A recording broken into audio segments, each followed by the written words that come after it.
Simple and ಟೇಸ್ಟಿಯಾಗಿರುವಂತಹ layer chapati plus paneer ಕರಿನ ಹೇಗೆ ಮಾಡೋದು ಅಂತ ತೋರಿಸ್ಕೊಡ್ತೀನಿ. ಒಂದು ಕಪ್ಪಲ್ಲಿ ಒಂದು ಸ್ವಲ್ಪ ಚಿಟಿಕೆ ಉಪ್ಪು, 2 ಕಪ್ ಆಗೋಷ್ಟು ಗೋಧಿ ಹಿಟ್ಟು ಆಶೀರ್ವಾದ ತೊಗೊಂಡಿದ್ದೀನಿ.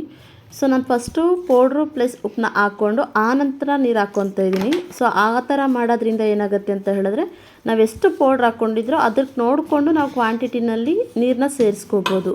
ಸೊ ಹಾಗೆ ಕಂಪ್ಲೀಟಾಗಿ ಸಾಫ್ಟಾಗಿ ಬರೋ ತನಕ ನಾನು ಅದನ್ನು ಕಲಿಸ್ಕೊಂಡಿದ್ದೀನಿ. ಸಾಫ್ಟಾಗಿರಬೇಕು, ಆ ಥರ ಒಂದು ಅರ್ಧ ಗಂಟೆ ಕಲಸಿ ಸೈಡ್ಗೆ ಇಟ್ಬಿಡಿ.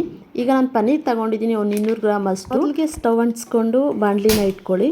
ಓಲ್ ಸ್ಪೈಸಸ್ ಗರಂ ಮಸಾಲ ಪೌಡರ್ದು ನಾನು ಯೂಶ್ವಲಿ ಪೌಡರ್ ಯೂಸ್ ಮಾಡ್ತೀನಿ ಲಾಸ್ಟಲ್ಲಿ, ಹಾಗಾಗಿ ಇಲ್ಲಿ ಮಸಾಲ ಸ್ಪೈಸಸ್ ಮಾತ್ರ ಆ್ಯಡ್ ಮಾಡಿರೋದು ನಾನು. ನೀವು ನೋಡ್ಬೋದು ಈರುಳ್ಳಿ, 2 ಮೆಣಸಿನ್ಕಾಯಿ ಮತ್ತು ಟೊಮೆಟೊ, 1 ಮೆಣಸಿನ್ಕಾಯಿ ಇದನ್ನು ಆ್ಯಡ್ ಮಾಡಿದ್ದೀನಿ. ಅದನ್ನು ಕಂಪ್ಲೀಟಾಗಿ ಒಂದು ಸ್ವಲ್ಪ ರೋಸ್ಟ್ ಮಾಡಿ ಒಂದು 5 ನಿಮಿಷ ಈ ಥರ ರೋಸ್ಟ್ ಮಾಡ್ಕೊಳ್ಳಿ. ಟೊಮೆಟೊ ಈರುಳ್ಳಿ ಎಲ್ಲನೂ ಒಂದು ಸ್ವಲ್ಪ ಸಾಫ್ಟ್ ಆಗುತ್ತೆ. ನಾನು ಉಪ್ಪನ್ನ ಸೇರಿಸ್ಕೊತಾ ಇದ್ದೀನಿ, ಒಂದು ಸ್ಪೂನಷ್ಟು. ಒಂದು ಸ್ವಲ್ಪ ಸಾಫ್ಟ್ ಆಗುತ್ತೆ ಟೊಮೆಟೊ ಎಲ್ಲನೂ ಅಂತ ಹೇಳಿ. ಹಾಗೆಯೇ ಒಂದು ಸ್ವಲ್ಪ ಕಲಿಸ್ಕೊಂಡು ಟೊಮೆಟೊ ಎಲ್ಲನೂ ಅದನ್ನ ಲಿಡ್ನ ಕ್ಲೋಸ್ ಮಾಡಿಕೊಂಡು 5 ನಿಮಿಷ ಆರಲಿಕ್ಕೆ ಬಿಟ್ಬಿಟ್ಟು ಆನಂತರ ನಾವು ಮಿಕ್ಸಿಗೆ ಹಾಕ್ಕೋಬೇಕಾಗುತ್ತೆ. ಈಗ ನಾನು ಏನೆಲ್ಲ ತೋರಿಸಿದೆ ಇಷ್ಟೇ ಸಾಕು, ಚೆನ್ನಾಗಿರುತ್ತೆ. ಇಷ್ಟು ಮಾತ್ರ ಹಾಕ್ಕೊಳ್ಳಿ. ಇದು ಕೆಲವೊಬ್ಬರು ಬೇರೆದೆಲ್ಲ ಹಾಕ್ತಾರೆ, ಬಟ್ ನಾನು ನನ್ನ ಸ್ಟೈಲಲ್ಲಿ ಮಾಡೋದು ಇದೇ ರೀತಿ. ತುಂಬ ಹುಳಿಯಾಗಿ ಕ್ರಿಸಿಪಿಯಾಗಿ ತುಂಬಾ ಚೆನ್ನಾಗಿರುತ್ತೆ. ಸೊ ಇದರಲ್ಲಿ ನಾನೀಗ ಒಂದು ಬೌಲಲ್ಲಿ ಒಂದು ಸ್ವಲ್ಪ ಮೊಸರು, ಅರಿಶಿಣ, ಗರಂ ಮಸಾಲ, ಖಾರದ ಪುಡಿ, ಉಪ್ಪು ಇಷ್ಟನ್ನ ಸೇರಿಸ್ಕೊಂಡು ಮಿಕ್ಸ್ ಮಾಡ್ಕೊತಾ ಇದ್ದೀನಿ. ಹಾಗೆ ಒಂದು ಸ್ವಲ್ಪ ಕಸ್ತೂರಿ ಮೆಂತಿ ಇದನ್ನು ಹಾಕ್ಕೊಂಡು ಮಿಕ್ಸ್ ಮಾಡ್ಕೊತಾ ಇದ್ದೀನಿ. ನೀವು ನೋಡ್ಬೋದು ಒಂದು ಸ್ವಲ್ಪ ಹೊತ್ತು ಬೀಟ್ ಮಾಡ್ಕೊಳ್ಳಿ ಚೆನ್ನಾಗಿ, ಹಾಗಾಗಿ ಕ್ರೀಮಿ ಸ್ಟ್ರಕ್ಚರಲ್ಲಿ ಚೆನ್ನಾಗಿ ಬರುತ್ತೆ. ಹಾಗೆ ಲಾಸ್ಟಲ್ಲಿ ನಾವು ರೋಸ್ಟ್ ಮಾಡ್ಕೊಂಡಿದ್ನಲ್ಲ ಅದನ್ನು ಈಗ ನಾನು ಮಿಕ್ಸಿಗೆ ಅಂತ ರೆಡಿ ಮಾಡ್ಕೊತಾ ಇದ್ದೀನಿ. ಸಣ್ಣ ಸಣ್ಣದಾಗಿ ಕಟ್ ಮಾಡಿರುವಂಥ ಪನ್ನೀರನ್ನ ನಾನು ಸೇಮ್ ಪ್ಯಾನಲ್ಲೇ ಹಾಕಿಬಿಟ್ಟು ಒಂದು ಸ್ವಲ್ಪ ಆಯಿಲ್ ಹಾಕಿ ರೋಸ್ಟ್ ಮಾಡ್ತಾ ಇದ್ದೀನಿ. ನೀವು ಅದನ್ನು ಸ್ಪೂನಲ್ಲಿ ಆಗಿರ್ಬೋದು, ಅದರಲ್ಲಿ ಏನರಲ್ಲಿ ರೊಟೇಟ್ ಮಾಡೋಕ್ಕೆ ಹೋಗಬೇಡಿ. ಜಸ್ಟ್ ಪ್ಯಾನ್ನ ಇಟ್ಕೊಂಡು ಮೇಲೆ ಕೆಳಗಡೆ ಈ ಥರ ತಿರುಗಿಸ್ತಾ ಇದ್ದರೆ ನಿಮಗೆ ಗೋಲ್ಡನ್ ಸ್ಟ್ರಕ್ಚರಲ್ಲಿರುವಂತಹ ಪನ್ನೀರ್ ರೆಡಿ ಆಗುತ್ತೆ. ಅದನ್ನು ಸಪ್ರೇಟಾಗಿ ಒಂದು ಇದು ಪ್ಲೇಟ್ಗೆ ತೊಗೊಂಡಿದ್ದೀನಿ. ಓಕೆನಾ? ಸೊ ಪ್ಲೇಟ್ಗೆ ತೊಗೊಂಡು ಅದೇ ಪ್ಯಾನಲ್ಲಿ ನಾನು ಒಂದು ಸ್ವಲ್ಪ ಆನಿಯನ್ನು, ಕ್ಯಾಪ್ಸಿಕಮ್ಮು, ಅದ್ರ ಜೊತೆಗೆ ಏನಾಗಲೇ ನಾನು ರುಬ್ಬಿಟ್ಕೊಂಡಿದ್ನಲ್ವ ಮಸಾಲೆನ, ಆ ಮಸಾಲೆನ ಇಲ್ಲಿ ಆ್ಯಡ್ ಮಾಡ್ಕೊತಾ ಇದ್ದೀನಿ. ಮಸಾಲೆನ ಆ್ಯಡ್ ಮಾಡಿಕೊಂಡು ಸ್ವಲ್ಪ ಹೊತ್ತು ಹಸಿ ವಾಸನೆ ಆಲ್ರೆಡಿ ಹೋಗಿರುತ್ತೆ ಇದು ನಾವು ರೋಸ್ಟ್ ಮಾಡಿದಾಗ. ಇನ್ನೊಂದು ಸ್ವಲ್ಪ ಹೊತ್ತು ರೋಸ್ಟ್ ಮಾಡಿದಾಗ ಏನಾಗುತ್ತೆ ಅಂತ, ಈಗ ಈರುಳ್ಳಿ ಆಗಿರ್ಬೋದು, ಕ್ಯಾಪ್ಸಿಕಮ್ ಆಗಿರ್ಬೋದು, ಇದೆಲ್ಲ ಹಾಕಿದ್ದೀವಲ್ಲ ಅದಕ್ಕೆಲ್ಲ ಒಂದು ಸ್ವಲ್ಪ ಉಪ್ಪು ಖಾರ ಎಲ್ಲ ಇನ್ನೂ ಹಿಡಿಯುತ್ತೆ.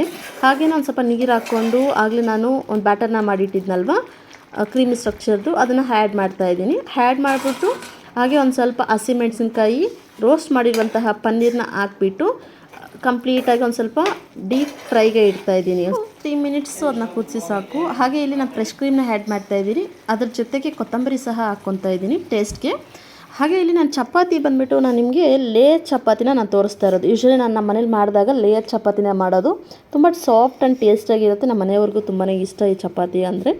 ಸೊ ಇಲ್ಲಿ ನಾನು ಒಂದು ಚಪಾತಿ ಏನಾಗಲೇ ನಾನು ರೌಂಡ್ ಮಾಡಿ ಇಟ್ಕೊಂಡಿದ್ನಲ್ಲ ಅದನ್ನು ಫ್ರಂಟು ಬ್ಯಾಕು ಅದೆಲ್ಲ ನೀಟಾಗಿ ನಾಟ್ಕೊತಾ ಇದ್ದೀನಿ ಚಪಾತಿನ. ಈಗ ಚಪಾತಿ ಎಲ್ಲ ಆಗಿದೆ ಲಾಸ್ಟಲ್ಲಿ. ಇಲ್ಲಿ ನೋಡ್ಬೋದು ನೀವು, ನಾನೊಂದು ಬ್ರಷ್ನ ತೊಗೊಂಡು ಒಂದು ಸ್ವಲ್ಪ ಆಯಿಲ್ ಸಹಾಯದಿಂದ ಒಂದು ಸೈಡ್ಗೆ ಮಾತ್ರ ಆಯಿಲ್ನ ಹಚ್ಕೊಂಡು ಅದನ್ನ ಫೋಲ್ಡ್ ಮಾಡ್ತಾಯಿದ್ದೀನಿ. ಫೋಲ್ಡ್ ಮಾಡಿ ಇನ್ನೊಂದು ಸೈಡ್ಗೆ ಆಯಿಲ್ನ ಹಾಕ್ಕೊಂಡು ಇನ್ನೊಂದು ಸರಿ ಫೋಲ್ಡ್ ಮಾಡ್ತಾಯಿದ್ದೀನಿ.